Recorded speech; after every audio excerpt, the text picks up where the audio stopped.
أعوذ بالله من شرور أنفسنا ومن سيئات أعمالنا من يهده الله فلا مضل له ومن يضلله فلا هادي له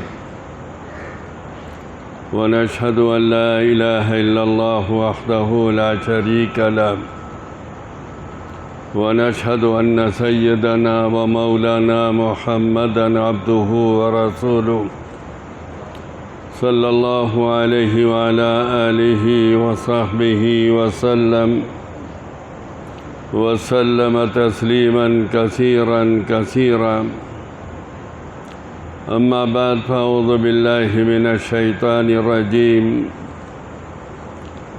بسم الله الرحمن الرحيم إن أحسنتم أحسنتم لأنفسكم وإن أسأتم فلها إن أحسنتم أحسنتم لأنفسكم وإن أسأتم فلها میرے محترم اور عزیز بچوں، دارالعلوم ندوۃ العلماء کے عزیز تلامذہ، جیسے مولانا نے ابھی بتلایا، ہمارے یہاں برس مدت مدیدہ سے یہ دستور چلا رہا ہے کہ آغاز سال میں یہاں کے اساتذہ اپنے شاگردوں کو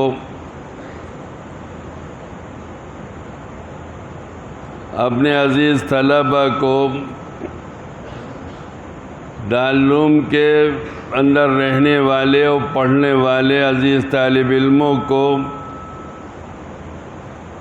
کچھ نصیحتیں کیا کرتے ہیں جو ان کے لیے ان کی موجودہ اور آئندہ زندگی میں مشعل راہ ثابت ہوتی ہیں۔ دعا کیجیے اللہ تعالیٰ مجھے بھی اخلاص کے ساتھ صحیح باتیں کہنے کی توفیق عطا فرمائیے، اور اپنے لیے بھی دعا کیجیے کہ توجہ کے ساتھ سنیں اور ان پر عمل کرنے کی کوشش کریں۔ میرے عزیزوں، توجہ کے ساتھ سنو گے اور عمل کرنے کی کوشش کرو گے تو میں جو کچھ آج عرض کروں گا اس سے بھی، اور دیگر حضرات علماء کرام، اساتذہ کرام جو کچھ آپ سے فرمائیں گے اس سے بھی آپ کو فائدہ ہوگا۔ اور اگر اخلاص کے ساتھ نہیں سنیں گے، عمل کرنے کی نیت نہیں ہوگی، تو آپ لوگوں کو کوئی فائدہ نہ یہاں ہوگا اور نہ بعد کی زندگی میں ہوگا۔ پہلا مرحلہ میری عرضداشت کا ہے، خطاب کا ہے۔ آپ میں بہت سے طلبہ وہ ہوں گے جو پہلی دفعہ دارالعلوم میں آئے ہیں۔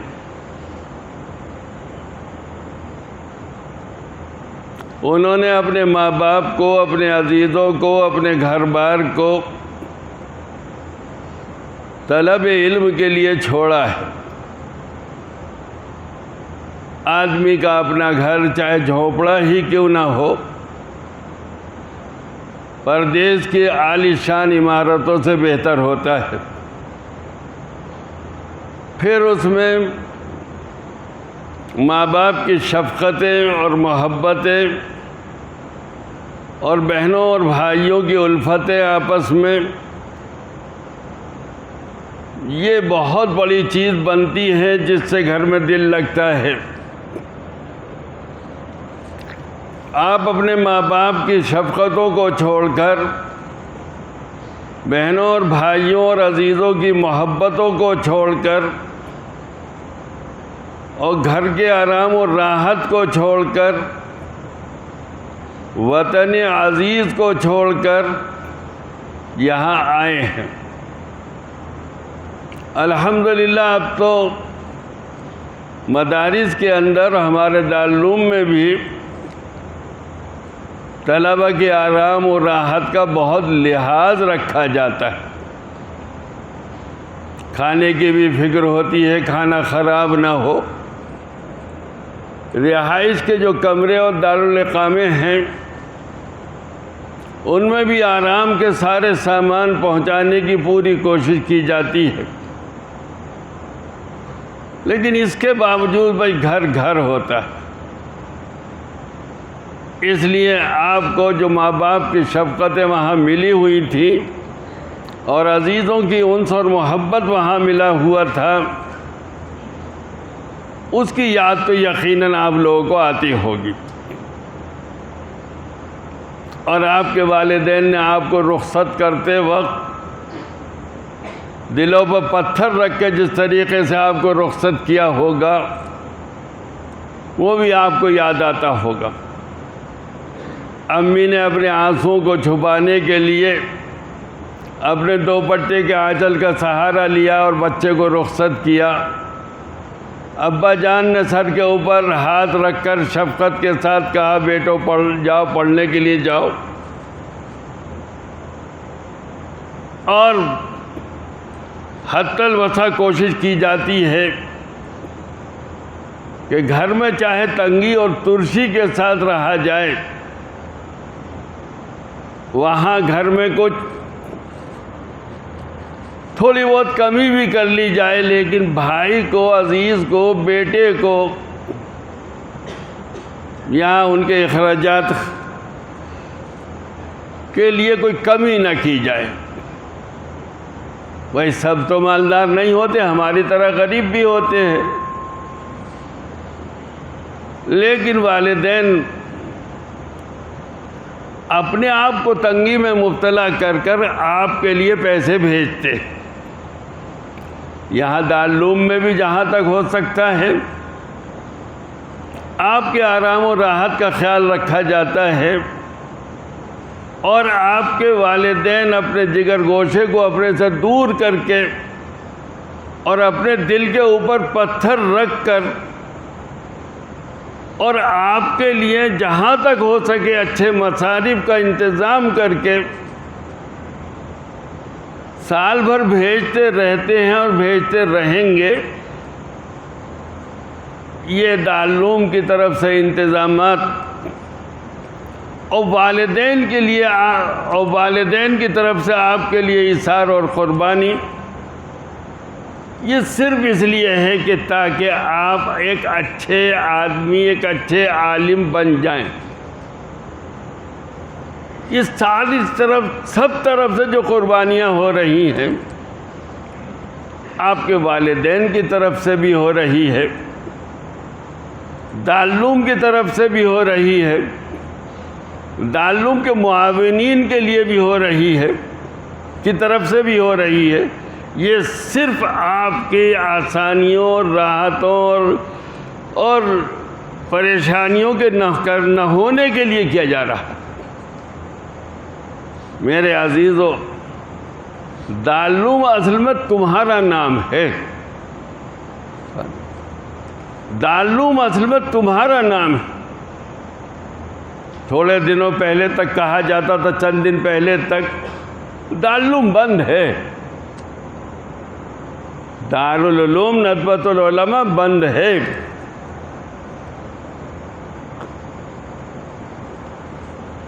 نہیں بھائی، بند تو نہیں ہے، دونوں دروازے کھلے ہوئے ہیں، مسجد بھی کھلی ہوئی ہے، لائبریری بھی کھلی ہوئی ہے، سب کچھ، دفاتر بھی کھلے ہوئے ہیں۔ دارالعلوم کہاں بند ہے؟ ارے نہیں، دارالعلوم بند ہونے کا مطلب یہ طلبہ نہیں، تو اصل میں دارالعلوم تم ہو۔ اور پھر دارالعلوم کے کچھ حصے وہ ہیں جو تمہارے آرام اور راحت اور ضروریات کو پورا کرنے کے لیے بنائے گئے ہیں۔ مثلا دارالعلوم کی عظیم الشان مسجد ہے، اس کو جیسا بنانا چاہا ویسا بن گیا، ویسی بن گئی۔ اس کے شاندار در و دیوار بنائے گئے، وہ ویسے ہی بن گئے۔ اس کے بہترین ستون بنائے گئے، وہ ویسے ہی بن گئے۔ دارالاقامہ جو ہیں ان کے اندر آرام و راحت کا جو بھی انتظام کیا گیا اور ان کی تعمیر کو جیسا بنانا چاہا وہ ویسا ہی بن گیا۔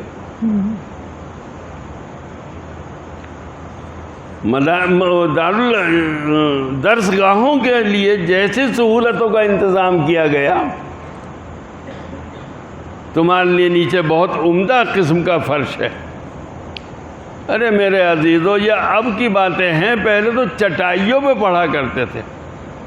ہم نے بھی وہ دور دیکھا ہے جب ہم نے چٹائیوں پر پڑھا ہے۔ کھجور کی چٹائی ہوا کرتی تھی، اس پہ ہم بیٹھا کرتے تھے، اس پہ استاد بیٹھتے تھے، کچھ اچھا سا گدا ودا ان کے لیے ڈال دیا جایا کرتا تھا۔ بس صاحب یہ کل کائنات ہوا کرتی تھی درسگاہ کی، ایک آدھ دو اکتفائیاں ہوا کرتی تھی، چھوٹی سی درسگاہ، اسی پہ پڑھانے والے بیٹھ کر پڑھا دیا کرتے تھے، اسی پہ پڑھانے والے بیٹھ کر پڑھ لیا کرتے تھے۔ لیکن تمہارے محبین نے تمہارے لیے انتظام کیا۔ جو لوگ پہلے سے پڑھتے ہیں وہ دیکھتے کتنے عمدہ قسم کے کارپیٹ تمہارے درسگاہوں میں بچھے ہوئے ہیں، کتنی عمدہ اعلیٰ درجے کی تپائیاں تمہارے لیے بنائی گئی ہیں، تمہارے درسگاہوں کے اندر کتنے پنکھے لگے ہوئے ہیں۔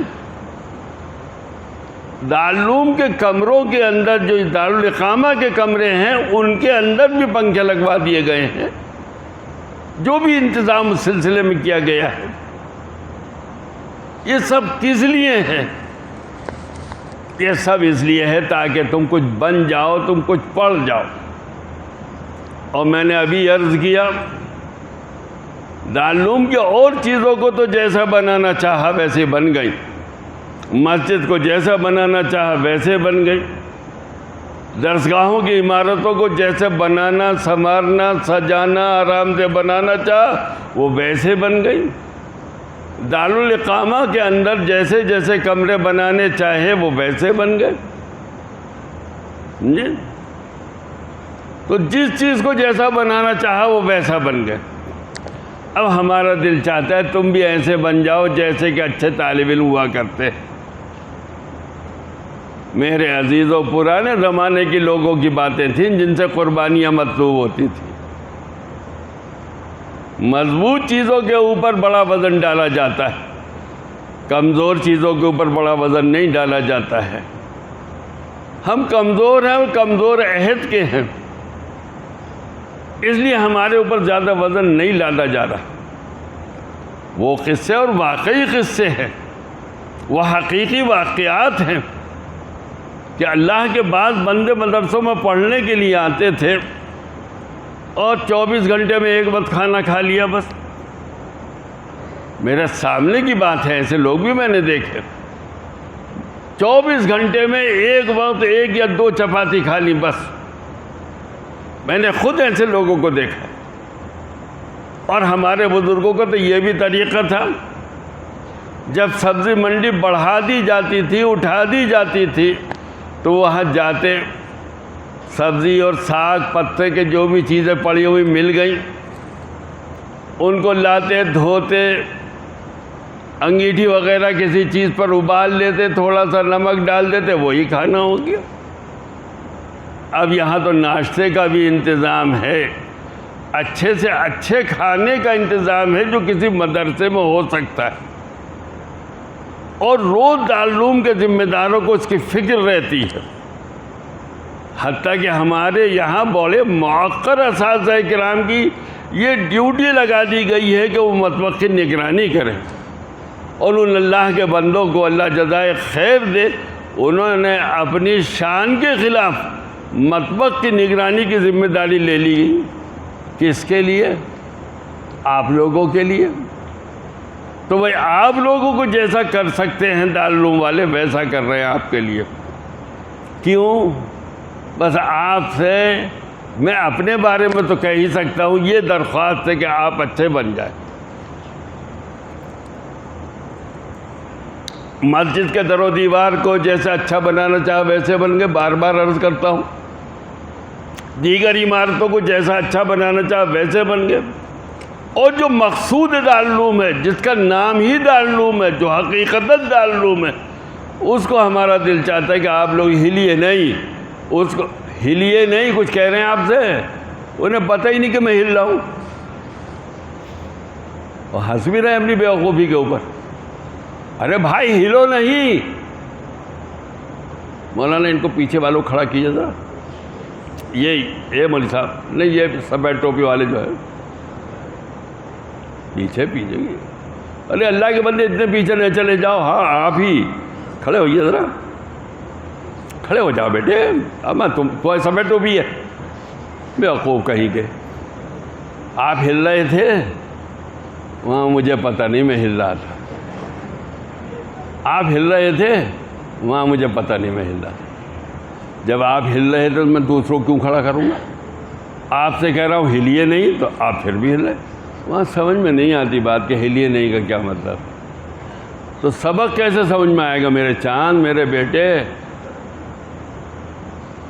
اور ہم سے پڑھو گے تو دن رات کا مسئلہ ہوگا کہ کھڑے ہو جائیے.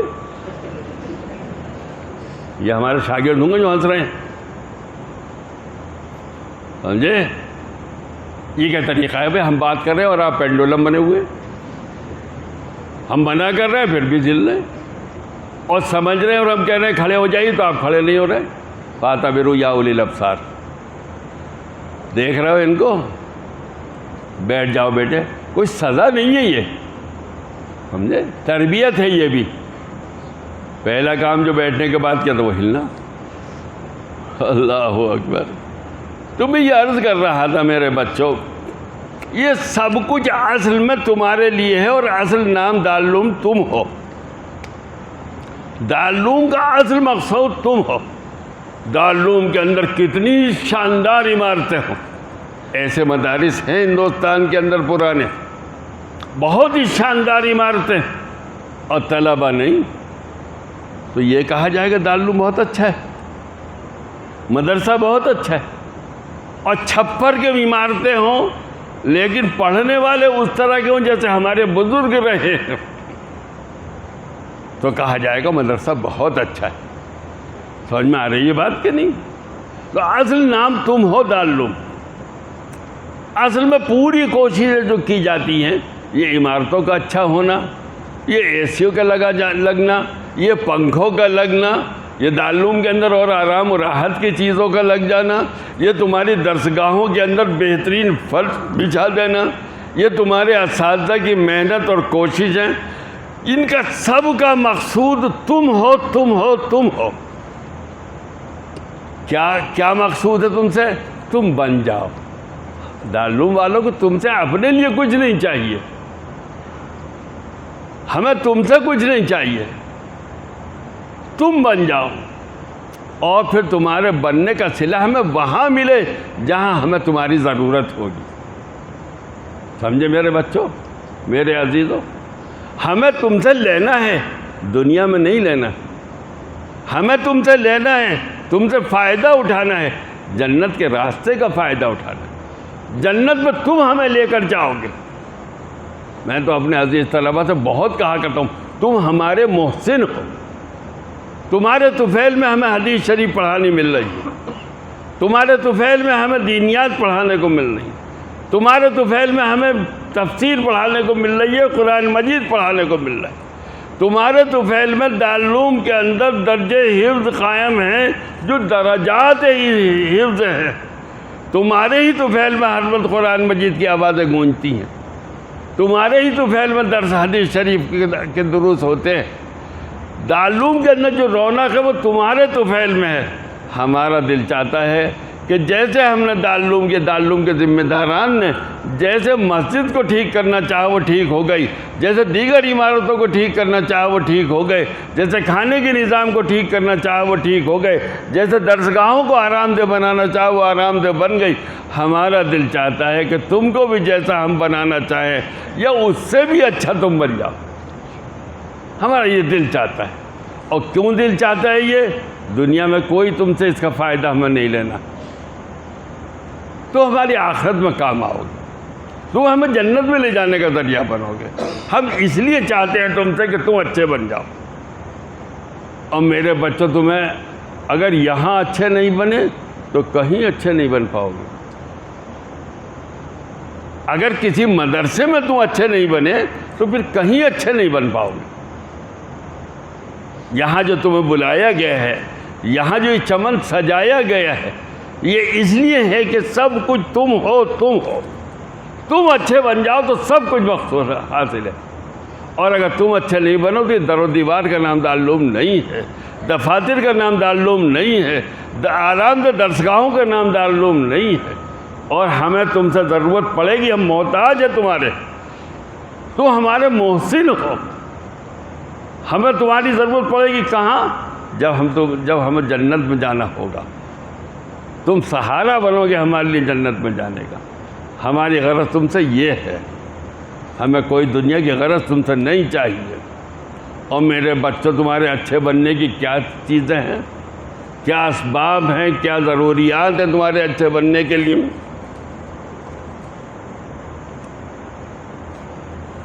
تمہارے اچھے بننے کا مطلب کیا ہے؟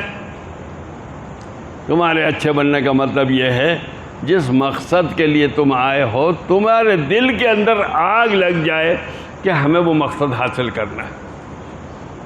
مقصد تمہارے دو ہیں، ایک تحصیل علم، ایک تحصیل عمل یا دینداری۔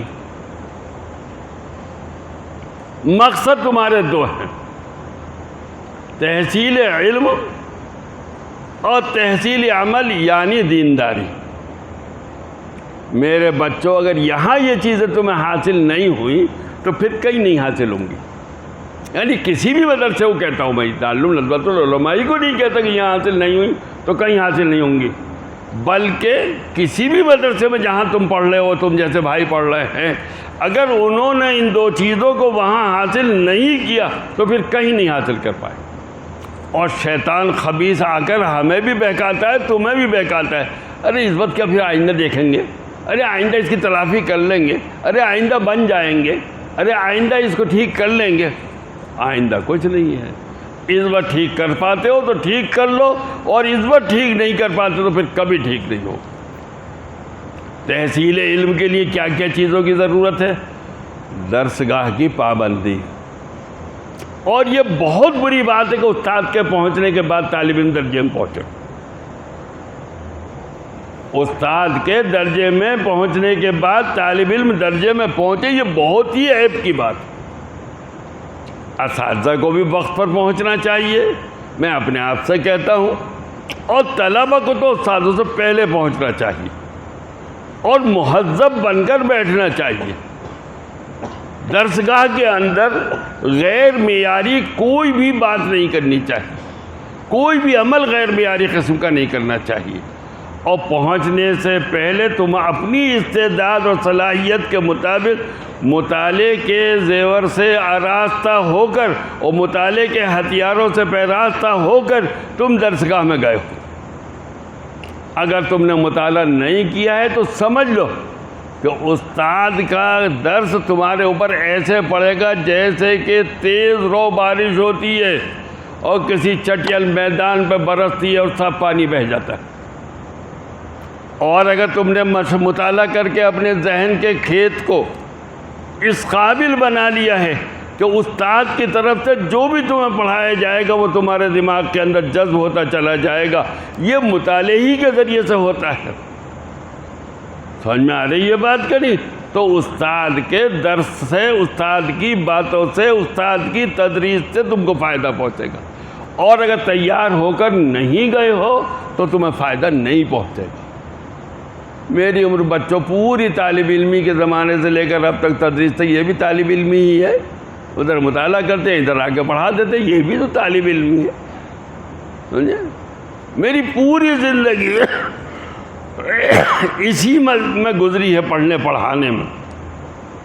میں تم کو بتلاتا ہوں، اگر تم نے بے اعتنائی برتی، بے پرواہی برتی اس بات سے کہ مطالعہ وہاں پرانے زمانے کے لوگ تھے جو مطالعہ کیا کرتے تھے، ایک شاگرد نے تو ہم تو صاف صاف کہہ دیا، ہدایت ثالث پڑھا رہے تھے ہم، بھائی مطالعہ کر کے نہیں آتے آپ؟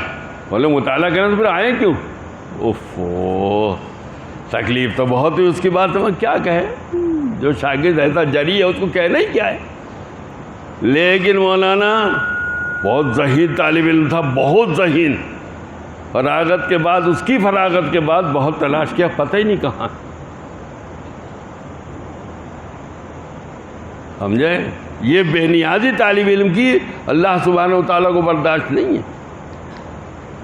مولانا بہت تلاش کیا میں نے، پتہ نہیں کہاں۔ اب یہ 1 سال پہلے بولے ہاں ایک صاحب ہیں تو مگر وہ کچھ پتہ نہیں کیا کر رہے ہیں، سمجھے؟ مجھے اس کے گھر کے کا بھی معلوم تھا، فلاں قصبے کا رہنے والا ہے۔ میں نے طلبہ سے پوچھا، ہاں ہے تو ایک صاحب، لیکن یہ معلوم نہیں کیا کر رہے ہیں۔ بہت ذہین لڑکا تھا، ایسا ذہین تھا کہ خود اس نے یہ کہہ دیا ہدایت ثالث کا مطالعہ اگر کریں تو آنے کی کیا ضرورت ہے، اتنا ذہین تھا وہ۔ لیکن اس کو ناس لگ گیا مطالعہ نہ کرنے کی وجہ سے، اور ہم کبھی بھی بہت زیادہ ذہین نہیں رہے، اب بھی ذہین نہیں ہے، اور کبھی بھی بہت زیادہ محنتی نہیں رہے اور اب بھی بہت زیادہ محنتی نہیں ہے، اور اب بڑھاپا آ گیا، اب اس کہنے میں کوئی حرج نہیں ہے، کبھی بھی قابل نہیں رہے اور اب بھی نہیں ہے۔ لیکن بچوں ایک بات کہتے ہیں، بلا مطالعے کے درجے میں نہیں جاتے تھے، سمجھے؟ اور آ کر اس کا دہرانا یا مذاکرہ کرنا کرانا یہ بھی لازمی تھا۔ پوری طالب علمی کا اکثر حصہ کے لیے، تقریباً سبھی حصہ کے لیے اس حال میں گزرا۔ بھئی بندہ اپنی حیثیت سے کرتا ہے، ان کی نوازشیں ان کی طرف سے ان کے شان عالی کے مطابق ہوتی۔ ہم کم حیثیت تھے لیکن مطالعہ کرتے تھے، ہم کم علم تھے لیکن پڑھتے پڑھاتے تھے، ہم کم علم تھے درجے میں غائب نہیں ہوتے تھے، ہم کم علم تھے ہمارا دماغ بھی درجے میں غائب نہیں ہوتا تھا، ہم پوری توجہ سے اساتذہ کی بات سنتے تھے۔ ہم نے اتنا سا کیا، انہوں نے ہمارے ساتھ یہ فیضان کا معاملہ کیا جس کے ہم بالکل اللہ کے گھر میں بیٹھ کر کہہ رہے، اور بالکل دل سے کہتے ہیں یہ بات، اور بہت بار بار کہتے ہیں جو اللہ نے ہمیں مقام دیا ہے ہم بالکل اس کے اہل نہیں ہیں، نہ تھے نہ ہیں۔ لیکن جیسے میں نے ابھی عرض کیا، بندہ اپنی حیثیت سے کرتا ہے، ان کی طرف سے فیضان ان کی حیثیت اور شان عالی کے مطابق ہوتا ہے۔ تم اب تھوڑا سا مطالعہ کرو گے، تم تھوڑا سا مطالعہ کرو گے، ان کی طرف سے فیضان علم ان کی شان عالی کے مطابق ہوگا۔ لیکن میرے بچوں بے نیازی ان کو برداشت نہیں ہے، بے نیازی نہیں ان کو برداشت، انہیں محتاجی بہت پسند آتی ہے۔ بندے کا اپنے آپ کو محتاج سمجھنا اور احتیاج کا اظہار بھی کرنا یہ ان کو بہت پسند ہے۔ طالب علمی کے زمانے میں مطالعے کے بغیر پڑھنے کے لیے جانا یہ جرم عظیم ہے۔ ہمارے 80% طلبہ یا اس سے بھی زیادہ بلا مطالعہ آتے ہیں، اور یہی سب سے بنیادی چیز ہے جس سے ریڑھ لگ رہی ہے، بربادی ہو رہی ہے۔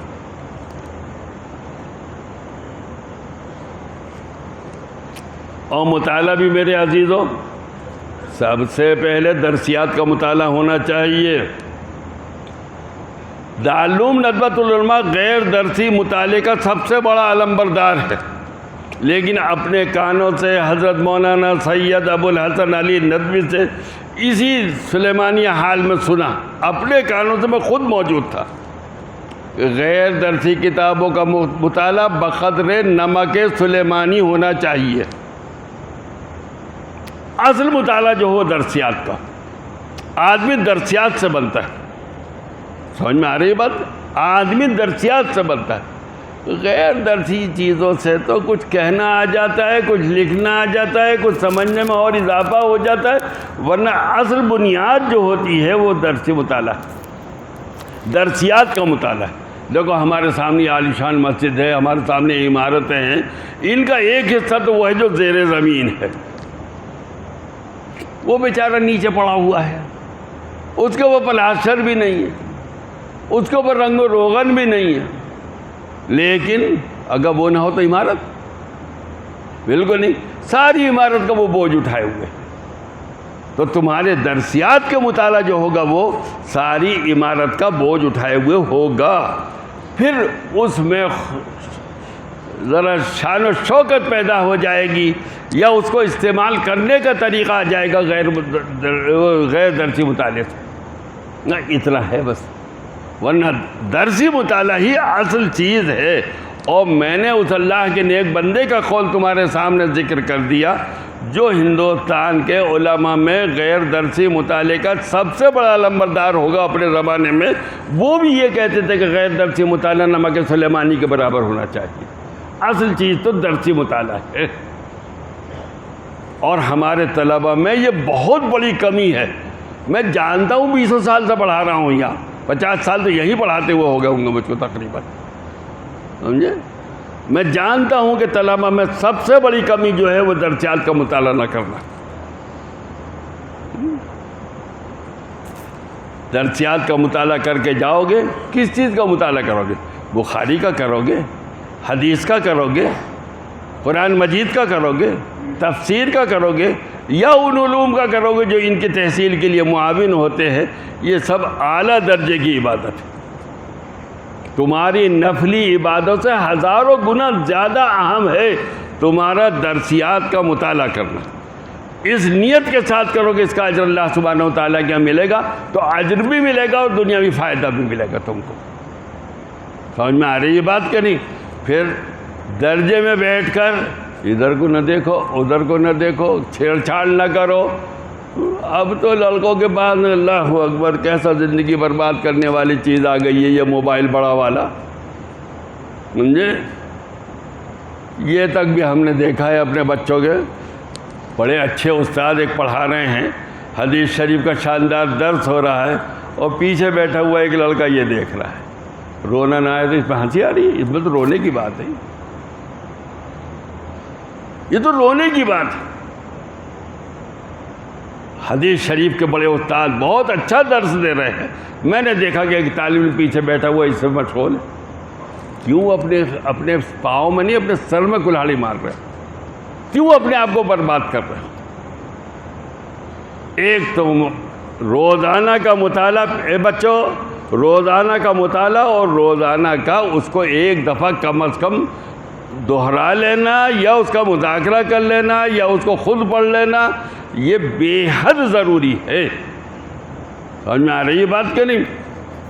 دوسری بات بچوں دینداری کی ہے. چھوٹا منہ بڑی بات کہہ رہے ہیں تو تمہارے ابائی کے درجے میں. اب 80 سال کے قریب عمر ہو رہی ہے، ہم نہ کہیں گے تم سے تو کون کہے گا؟ میرے بچوں، یہاں پر دین پر عمل کرنا بہت آسان ہے. یہاں سے نکل کر باہر جاؤ گے تو دین پر عمل کرنا بہت مشکل ہے. یہاں تمہارے لیے 5 وقتہ نمازوں کا اہتمام کرایا جاتا ہے. وہاں کوئی ٹوکنے والا اور کہنے والا نہیں ہوگا کہ نماز پڑھو، نماز کو چلو. یہاں تمہارے سامنے سنت پر عمل کے عملی نمونے ہیں، سمجھے. تو وہ کہہ رہے ہیں ہمیں داڑھی کھجلانے سے منع کر رہے ہیں. وہ منہ اٹھائے ہوئے جیسے گائے کرتی ہے یوں کر رہے ہیں. ادھر ادھر کیا دیکھ رہے ہو؟ تم سے ہی تو کہہ رہے ہیں چشمے والے، پیچھے چشمے والے جو ہیں، اور تعین کرانا چاہتے ہو کھڑا کر کے. تو میرے عزیزو، یہ بھی درس کی چیزیں ہیں. وہاں جب استاد پڑھا رہے ہوں تو تم یوں نہ کرنا. ہمیں تو بہت مولانا میں غصہ آتا ہے اس کے اوپر. اور ہمارے شاگرد بنو گے تو پتہ بھی چل جائے گا تمہیں، سمجھے. بالکل اس میں رعایت نہیں ہوتی ہمارے یہاں. تو میرے عزیزو، دوسری بات یہ ہے کہ دینی اعمال کا یہاں سیکھنا اور کرنا بہت آسان نسخہ ہے. بہت آسان نسخہ ہے دینی اعمال کرنے کا. دینی اعمال کے کرنے کا بہت آسان نسخہ ہے. کیا؟ رسول اللہ صلی اللہ علیہ وسلم کو مقصود نظر اور مطمع نظر بنا لو بس. کھانا کیسے کھائیں گے؟ جیسے وہ کھاتے تھے. بیت الخلاء میں کیسے جائیں گے؟ جیسے وہ جاتے تھے.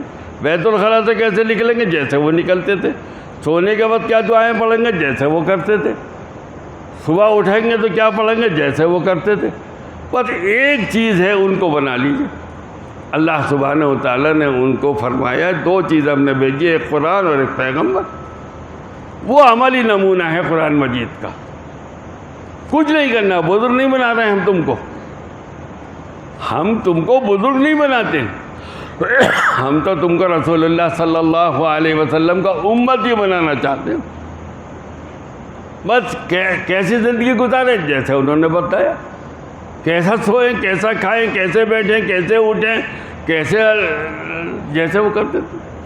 ان کا نام آئے تو درود شریف ضرور پڑھنا چاہیے۔ سمجھ میں آ رہی بات نہیں؟ اور ہمارے یہاں تو الحمدللہ نماز کا اختلاف جو ہے وہ بھی سب یہ کہتے ہیں یہ بھی سنت ہے، یہ بھی سنت ہے، یہ بھی صحیح ہے، یہ بھی صحیح ہے۔ ہمارے تو کوئی لڑائی جھگڑے کی بات ہی نہیں ہے، جیسے وہ کرتے تھے ویسے کرو۔ شفاف رفیع اذان کرتے کیوں؟ وہ کرتے تھے۔ اناف نہیں کرتے کیوں نہیں کرتے؟ وہی سمجھتے ہیں کہ ہاں نہیں کرتے تھے۔ سب محور جو ہیں وہ رسول اللہ صلی اللہ علیہ وسلم کی ذات گرامی۔ اور دوسری بات یہ ہے کہ اپنی زندگی کو سنت کے مطابق گزارنے کی کوشش کرو۔ پڑھنے پڑھانے کے سلسلے میں کہہ دیا، اور دینداری کا پورا جو ہے بزرگ بننے کی ضرورت نہیں ہے، بزرگ بننے کی ضرورت نہیں ہے۔ اور صوفیت کے تو ہم بہت مخالف ہیں، سمجھے؟ بس سنت پر عمل کرنے کی کوشش کرو، انشاءاللہ سب کچھ حاصل ہو جائے گا۔ اور اب اپنی آخری 2 باتیں عرض کر کے بات ختم کر رہا ہوں۔ ایک بات تو یہ، میرے بچوں، یہ تمہارا جو ہے مستشفیٰ ہے، یہ گاڑیوں کی مرمت کی بہترین جگہ ہے۔ آپ نے اپنی بڑی قیمتی گاڑی وہاں بھیجی مرمت کرانے کے لیے، بنوانے کے لیے، جیسے مشرقی یو پی میں کہتے ہیں بنوانے کے لیے، سمجھے؟ اب اس نے کہا صاحب اس کے ہینڈل میں جب وہ جو ہوتا ہے گول پہیا اس میں ذرا سی خرابی ہو، ٹھیک ہے نہیں یہ بعد میں ہو جائے گی ٹھیک۔ سر ذرا سا بریک میں کمی ہے، اسے ٹھیک کرنے، یہ بعد میں ہو جائے گی ٹھیک۔ سر ذرا سا یہ پہیا ذرا گھوم رہا ہے ادھر کو، اسے ٹھیک کر دیں، یہ بعد میں ہو جائے گی۔ سب چیزیں جب بعد میں ہو جائیں گی، سڑک پہ آگے کیا ہو جائے گا پھر؟ بولو بچوں، سڑک پہ آگے کیا ہو جائے گا؟ سڑک پہ آگے ایکسیڈنٹ ہو جائے گا۔ سمجھ میں آ رہی بات؟ یہ بعد میں ہو جائے گا یا جی نہیں، یہ شیطانی وسوسہ ہے۔ طالب علمی کے زمانے میں بزرگ بننے کی ضرورت نہیں ہے، بعد میں بن جانا، بالکل نہیں۔ اور میں تو بار بار آپ سے کہہ رہا ہوں، بزرگی کی ہم دعوت نہیں دیتے آپ کو، ہم تو اتباع سنت کی دعوت دیتے ہیں۔ کھانا اس طریقے سے کھائیں گے جس طرح رسول اللہ صلی اللہ علیہ وسلم کھاتے تھے، اپنے درسگاہوں کے اندر، اپنے دارالاقاموں کے اندر، اپنی مسجد کے اندر اپنے آپ کو سنت کا پیرو بنا لیجئے، اعلیٰ درجے کی بزرگی آ جائے گی۔ سمجھ میں آ رہی ہے میرے عزیزوں بھائیوں؟ یہ جو ٹیک لگائے بیٹھے ہیں انہوں نے دماغ کو بھی ٹیک لگا دی ہے۔ جو مسجد کے ستون سے ٹیک لگائے بیٹھے ہیں انہوں نے دماغ کو بھی ستون ٹیک لگا دیے، یوں بیٹھے۔ کبھی درجے میں ملاقات ہوگی تو انشاءاللہ وہاں تفصیلی بات ہو جائے گی۔ اب جھکے، اب شرمائیں ذرا، یہ اظہار کیا شرمانے کا۔ کیسے بیٹھے تھے بچوں؟ تو اگر یہاں تم نے نہ علم حاصل کیا، نہ دین حاصل کیا، نہ عمل حاصل کیا، تو جب باہر نکل کے جاؤ گے تو ایکسیڈنٹ کے علاوہ اور کچھ نصیب میں نہیں ہوگا۔ اور یاد سن لو، اساتذہ جو ہوتے ہیں وہ پھر بھی تمہارے اساتذہ ہیں، مدرسے کے ذمہ داران جو ہے وہ بھی پھر بھی تمہارے ساتھ رحم کا معاملہ کرتے ہیں۔ پبلک بڑی بے رحم ہوتی ہے، پبلک بڑی بے رحم ہوتی ہے۔ لو صاحب ہمیں سلام نہیں کرتی مولوی صاحب یہاں پہ جی۔ مجھ سے خود ایک بڑے میاں نے جو نماز بھی پڑھنے کے لیے نہیں آیا کرتے تھے، حافظ جی تم تو ہمیں سلام کرتے ہو، اور وہ جو چھوٹے حافظ جی آئے وہ سلام نہیں کرتے ہمیں۔ یعنی شکایت تو سنیے کیا تھی، ان باتوں پر پبلک تم سے ناراض ہوگی۔ سمجھ میں آ رہی ہے میرے بچوں؟ اور ایک بات وہی کہتے ہیں، یہاں سے نکلنے کے بعد پھر کوئی تمہیں ٹوکنے والا نہیں ہوگا۔ اور آخری بات وہ جو شروع میں بھی عرض کی تھی، ہم اپنی حیثیت کے مطابق کریں گے، ان کی طرف سے فیضان اپنی حیثیت کے مطابق، اپنے شان عالی کے مطابق ہوگا۔ لیکن بے نیازی برداشت نہیں ہے ان کو، بے پرواہی برداشت نہیں ہے ان کو۔ دارالعلوم میں جو کچھ تمہارے پر پابندیاں لگائی جا رہی ہیں وہ اسی لیے لگائی جا رہی ہیں کہ تم دین کے سانچے میں ڈھل جاؤ۔ تمہاری جو گاڑی ہے، زندگی کی گاڑی ہے، اس کا اسٹیئرنگ بھی صحیح ہو، اس کے بریک بھی صحیح ہوں، اس کے پہیے بھی صحیح ہوں، تمہیں ایکسیڈنٹ سے بچانے کے لیے ہی سب کچھ۔ اللہ تعالیٰ تمہاری عمروں میں برکت عطا فرمائے، جتنا وقت لینا تھا اس سے بہت زیادہ وقت لے لیا، اللہ تمہاری عمروں میں برکت عطا فرمائے، اور تم اپنے گھر سے قربانی دے کر جو آئے ہو، دین حاصل کرنے کے لیے آئے ہو، اللہ تمہیں اپنے مقصود میں کامیابی نصیب فرمائے۔ دعا تو کر ہی رہے ہیں، بہت جلدی ہے۔ چلو میں دعا کر لو، بچے کہہ رہے ہیں بہت دیر ہو گئی۔ الحمدللہ رب العالمین والصلاة والسلام علی خیر خلقہ محمد وعلی آلہ وصحبہ اجمعین۔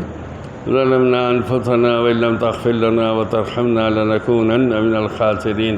ربنا لا تزغ قلوبنا بعد إذ هديتنا وهب لنا من لدنك رحمة إنك أنت الوهاب۔ اے اللہ، ایک بوڑھے آپ کے بندے نے اپنے بچوں کو کچھ نصیحتیں کی ہیں، کہنے والے کو بھی عمل کرنے کی توفیق نصیب فرما، اور ان بچوں کو بھی عمل کرنے کی توفیق نصیب فرما۔